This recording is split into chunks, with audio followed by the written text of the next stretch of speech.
Hey y'all, it's my review for the Real Housewives of Salt Lake City, episodes 13 and 14. This also includes the season finale. Now, yesterday I thought I had 3 episodes to do because, I thought I missed 3 weeks, but I forgot they went on break. So thank God it's only 2 episodes to review because this was a sorry, disappointing season and I may not pick up this franchise anymore.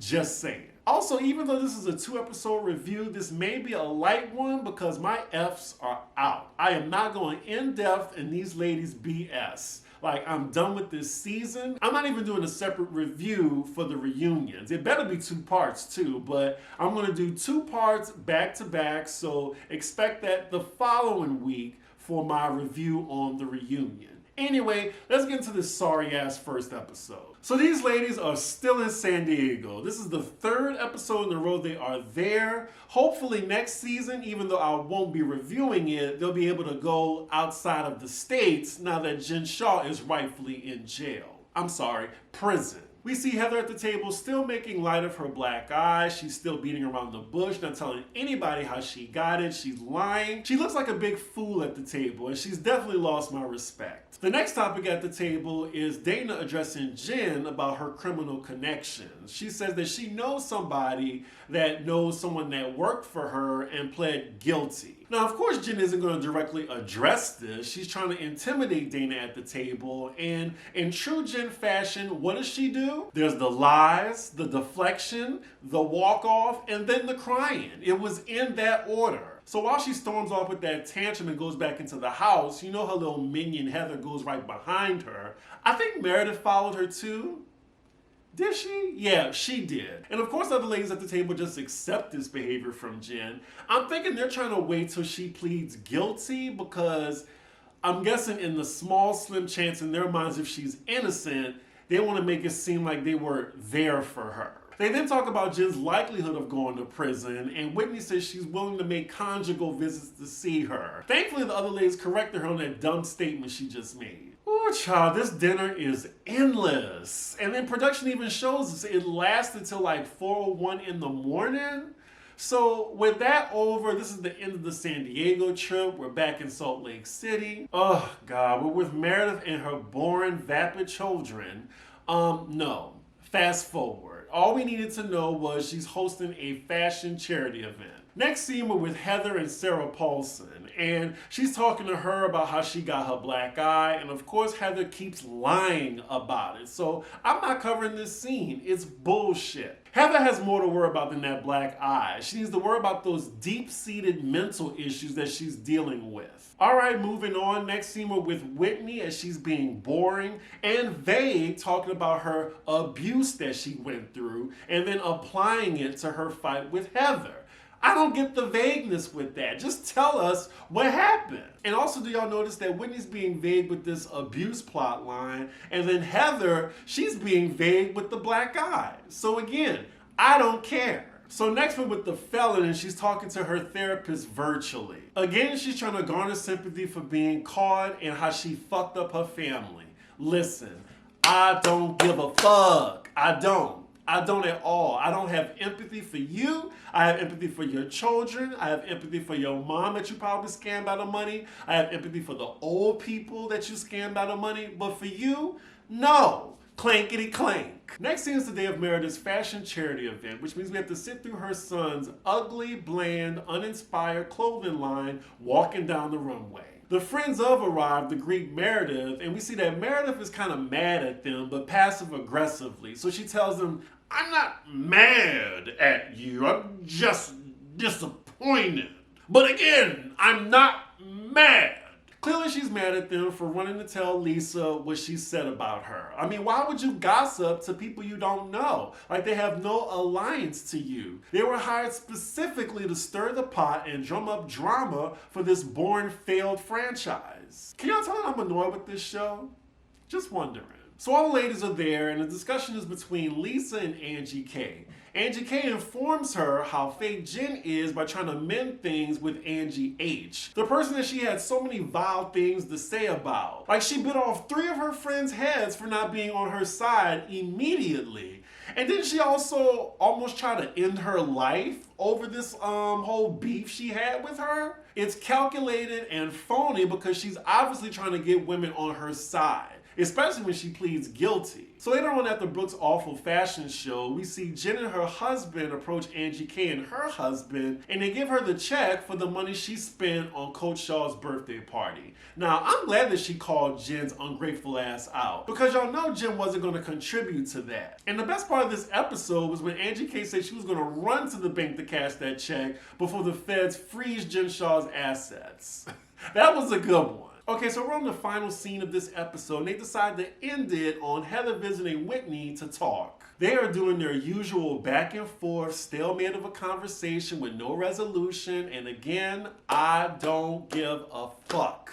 Heather is dancing around the black eye shit. Again, I don't give a fuck. I don't care if they're friends again. We're going to see them on Ultimate Girls Trip 3. So we'll talk about that then. Honestly, I hope someone gives Heather another black eye for wasting our goddamn motherfucking time. That was the end of the episode. It was whack. Let's get to this sorry season finale. So we open with Heather overlooking a venue for her event celebrating her book cover.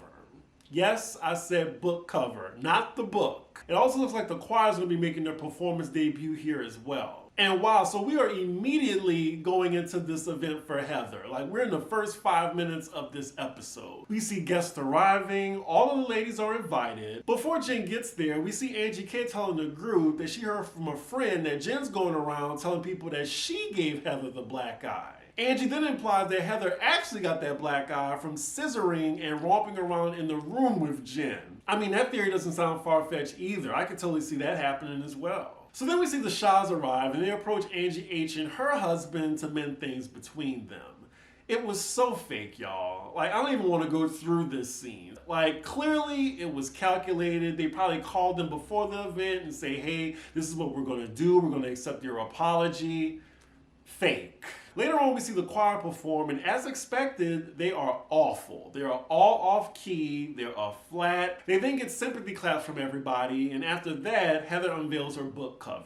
Like, she really had a book cover with no book. How dreadful. And you know, she is the queen of wasting people's time after this season. She wastes our time with the black eye. She wastes our time with this awful choir. And now she wastes our time with this book event. A little later, we then see Whitney approach Jen on being a bad friend of hers since the trip ended. The other ladies, they're nosy, they're going to join the conversation. And then out of nowhere, Angie K makes the conversation about her gripe with Jen dealing with the black eye and other contradictions. So then Jen brings in her husband for backup for some strange reason. And when she hears that, she storms off in a tantrum, she calls her husband and leaves the party. Now, at this point in the episode, I want to pause real quick because production is doing stunts and shows with the editing. Clearly, they left out Dana's read of Jen that they showed in the trailer about her putting money on Jen's books. That was probably one of the only scenes I was looking forward to this whole season, and they cut it out. And I'm pretty sure it was calculated, and I'm kind of offended because they think the audience is stupid. Like, did they think we just weren't going to say anything about that? Honestly, when they took it out, I just wanted to stop my review. I want to just be like, fuck this episode, fuck this franchise, and fuck Andy Cohen too, because I know he had something to do with it as well. So I have two theories on why they probably did this. First, I think Dana isn't going to be asked back next season. If they left this scene in, like, she probably would have got a following, and that's an iconic read because nobody came for Jen and her prison sentence. Nobody. My second theory is they're probably trying to get a one-on-one interview with Jen, with Andy Cohen, and this was just collateral to take it out. It probably helps her, it benefits her. I don't understand why they would take that out. It's very frustrating, and that was probably the most interesting thing that happened at Heather's event. Anywho, I think the outcry was so loud on social media that Dana made a statement, and she said she don't know why editing took it out. But she did explain what happened in that scene, and it just piles on to the fact that Jen Shaw is a terrible person. So now we're back to the episode, and they're starting the outro cards already for the episode, 30 minutes in. So I'm guessing they're going to dedicate the rest of the episode to Jen Shaw's trial date. None of these outros are worth reading, so fast forward. And speaking of fast forward, production fast forward 3 months, and we're with Jen now. It's 4 days before her trial, and she's talking to her mom. I'm watching this scene and Jen is just despicable. She is just lying to her mom right now. Her mom is like, "You're innocent, right?" She doesn't even answer the question. She just said, I just hope Dad was here. I wish Dad was here. Like, I feel at this moment, she knows that she's gonna have to enter a guilty plea. So she knows she did it. Next scene, we're in New York City where Jen's trial is gonna be. Heather, as well as Meredith of all people, are there to support her. Production is showing flashbacks of Jen crying to Heather, saying in the event that if she goes to prison, can she please watch over her family for her? No sympathy. You put yourself in the situation. And to make matters worse, she keeps proclaiming her innocence to everybody until the day she goes to trial to plead guilty. Next scene, we're with Heather, Meredith, and her husband, and they're having lunch, and they're just discussing Jen's trial. It seemed like she got some more information. Heather is sharing that with them, saying that they got the witness list. All these people are ready to testify against Jen. Coach Shaw was supposed to meet with Meredith's husband, but he couldn't. It looks like as the trial gets closer, Jen is backed into a corner, and she has no other choice but to plead guilty. It looks like they know that the odds are stacked against her, and Heather says, oh, if she's guilty, then they'll take her away from her family. Yeah, she should have thought about that before she decided to steal from old people. So now they're just discussing hypotheticals. Heather looks like an idiot, and Meredith looks like she's just being willfully ignorant. They know she did it. Next scene is later in the evening, and Heather and Meredith are in Jen's room. She's talking about her case, and it looks like she's getting more and more information of what the prosecution has against her. And now she's just blaming it all on Stuart now. We get the flashbacks that's contradicting her. She's saying he set her up. She's being framed. She's just going into this trial on a lie. And then you got Heather and Meredith hearing all this, and they're not questioning her on any of it. Next scene is the day of the trial. Guilty. Guilty, guilty, guilty. Her ass was guilty. She put in a guilty plea. It's in writing. Production lets us know her sentencing as well, 6.5 years. I'm sure they added that last minute. So now we're back in Salt Lake City. It's the aftermath. We're with Heather and Lisa meeting up for lunch. They're just talking about the guilty verdict. They're saying that, well, she lied this whole time. She actually did it. They really do look like two boo-boo the fools down. They found out Jen was lying to them the entire time, especially Heather. We then see Heather concoct this whole theory to Lisa, implying that Jen's husband knew something that was going on, and then had her plead guilty at the very last minute, knowing that she couldn't proclaim her innocence any longer. So after Lisa hears this, she starts crying, and that is where the episode ends. Horrible season finale. I think one of the worst finales in Bravo history. They could have kept this. They could have kept the entire season. They wasted our time. They better not come back till 2024. They need a whole year to reflect on how bad this franchise was. I can't wait to edit this and get this over with. Y'all let me know what y'all thought about these two episodes, about the finale. Again, I'm not reviewing the finale by parts. I'm just going to do one review for it. Look out for that in 2 weeks. With that, make sure y'all like, comment, and subscribe, and I will see y'all for the next episode. Bye.